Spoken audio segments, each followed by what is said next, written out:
Olá, meus amigos. Hoje até tô com uma blusa mexicana, porque eu quero falar para vocês sobre a Frida Kahlo. Comprei essa blusa no México, com essa cor maravilhosa, para poder trazer um pouquinho dessa química da cor que eles têm lá, uma coisa tão incrível. E hoje eu queria falar para vocês um pouco sobre a vida e obra dessa mulher incrível, forte, maravilhosa, exemplo para todas nós, que foi a Frida Kahlo. A Frida, o meu relacionamento com a Frida, assim, é muito forte. Primeiro porque eu sou apaixonada pela história dela. Eu tive uma cachorrinha durante 12 anos chamada Frida.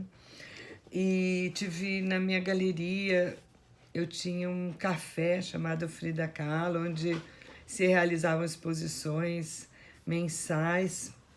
E para mim o mais importante é o exemplo que ela é para os meus alunos, para trabalhar, para a hora de trabalho deles, sabe? Para poder pensar um pouco, repensar sobre essa história. Porque muitas vezes as pessoas chegam para mim e falam assim: ah, eu não trabalhei porque eu não estava boa. E eu respondo: devia ter trabalhado quando não está boa. Quando você estiver ótima, assim, você vai passear, vai pro shopping, vai andar, vai pro clube.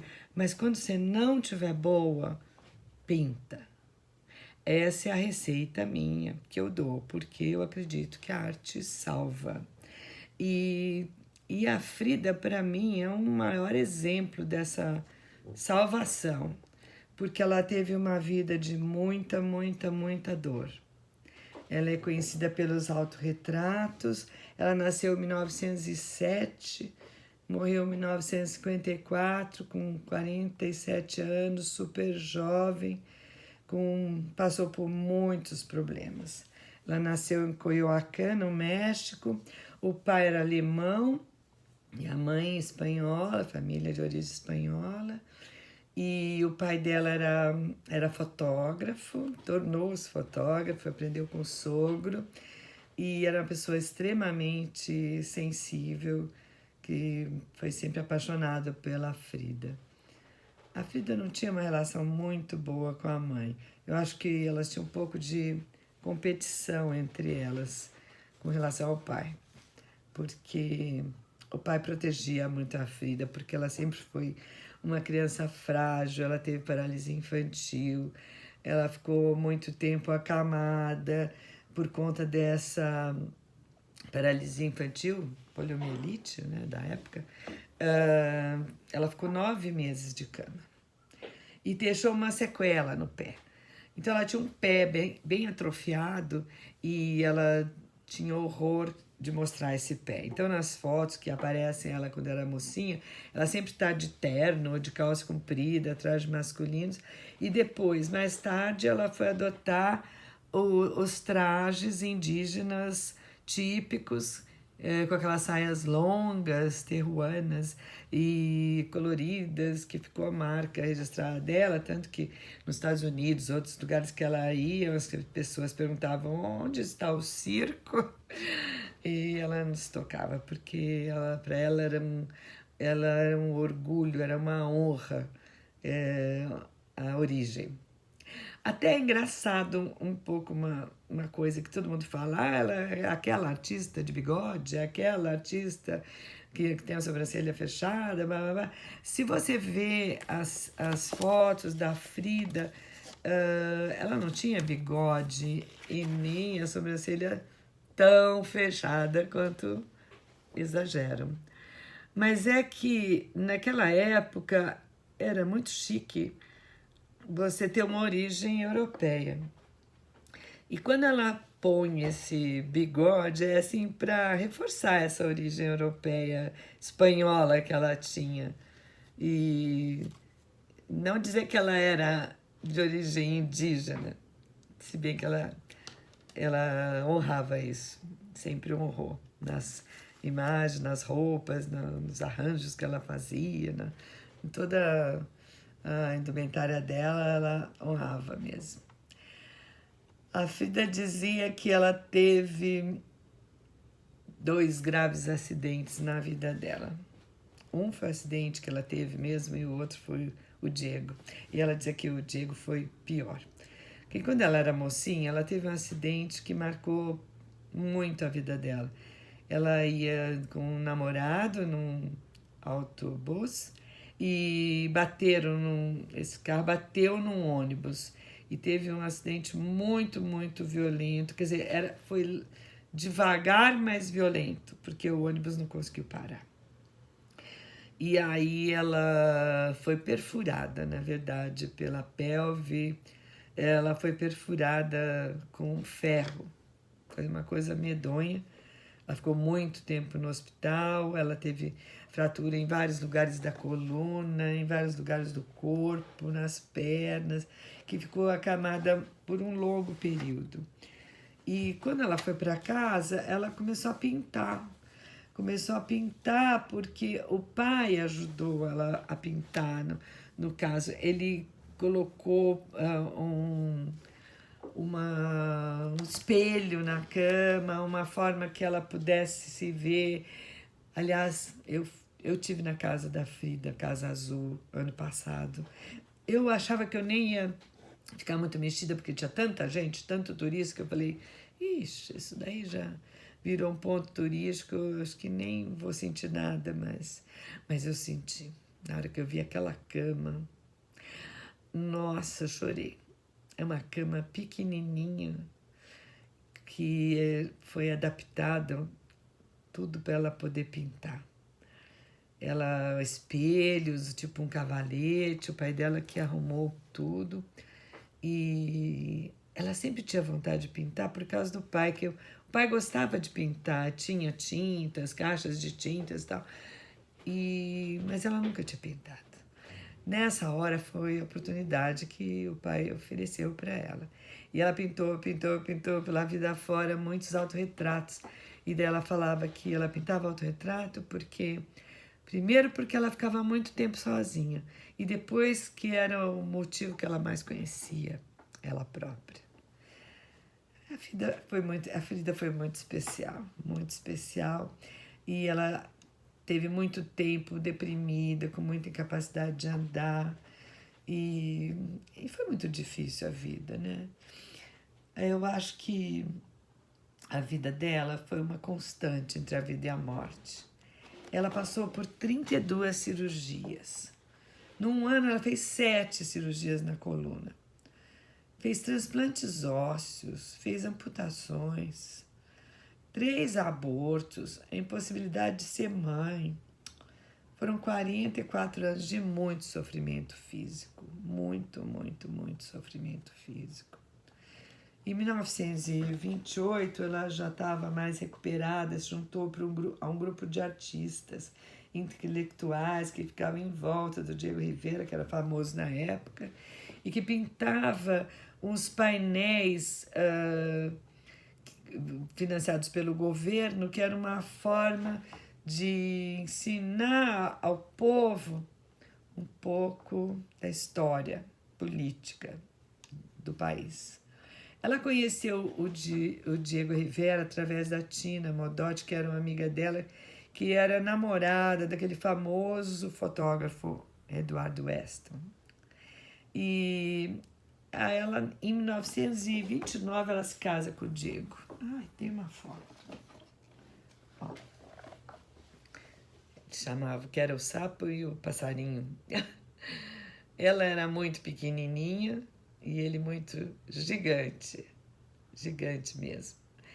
Ela já com as roupas mexicanas que ela amava. E foram levando a vida. Ela vestia sempre com essas vestes indígenas e retratava muito a fauna, a flora, as plantas primitivas, os bichos, os macacos, os papagaios, honrando a origem. Em 1930, eles foram para os Estados Unidos. O Diego teve umas encomendas e ficaram um tempo em São Francisco, em Nova York e em Detroit. Para ela foi terrível. Ela teve um segundo aborto em Detroit. Ela quis voltar para o México desesperada. Eles voltaram. Ela teve um terceiro aborto. E daí o Diego, que era muito danado, acaba se envolvendo, sempre se envolvia com pessoas, modelos e tudo mais, mas aí ele acaba se envolvendo com a irmã dela. Aí foi fatal para ela, foi muito difícil. Nessa época ela ficou desorientadíssima. Ela corta os cabelos que ele amava, ela faz um quadro que eu acho super interessante, onde ela se mostra sem cabelo, com o cabelo todo cortado no chão, e ela escreve uma música que era uma música popular na época, que dizia assim: se eu te amei foi por seus cabelos, agora que você tá careca, não te amo mais. Muito difícil, é um quadro pequenininho, que eu levei o maior susto quando eu vi no MoMA. Eu estava com uma amiga que não conhecia muito a história, e ela viu eu extasiada com aquele quadro, e ela falava: mas que é isso? Esse quadro é horrível. Aí eu estava tão emocionada de ver aquilo, porque quando você já conhece a história, você fica mais envolvida, né? E esse quadro, para mim, é um quadro muito marcante, muito marcante. Bom, eles se separam, ela começa a levar um pouco a vida dela, vai para Nova York, sai, se envolve com outros relacionamentos. Tem um namorado que é um fotógrafo também, o Nicholas Murray. E ela expõe, ela recebe encomendas. Nesse período, depois ela volta para o México.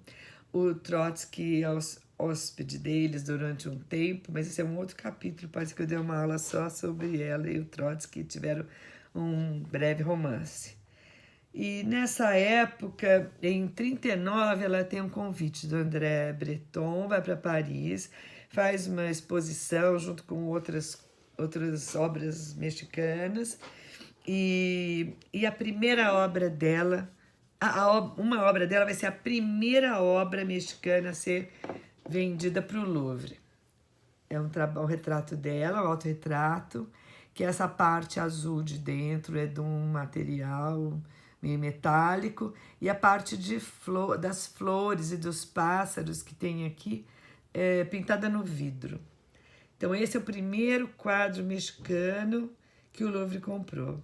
Para ela é uma honra, não é?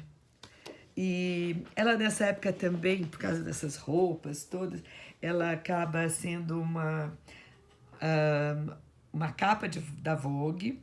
A Elsa Schiaparelli faz um vestido que cai no gosto de todo mundo, que chamava Madame Rivera.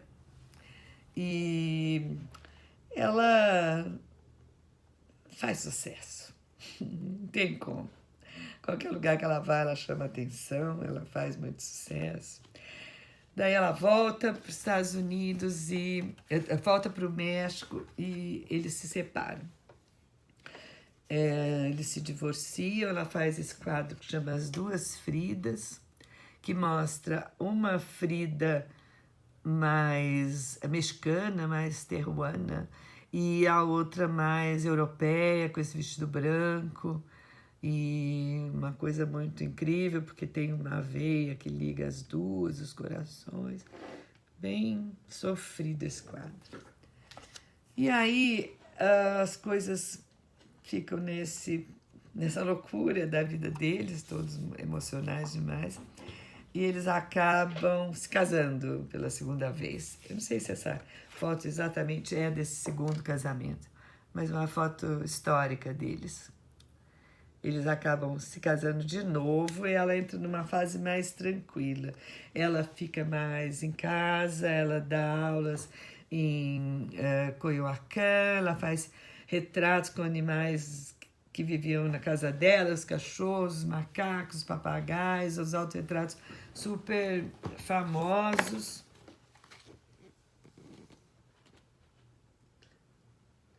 com os macacos, outro com os papagaios.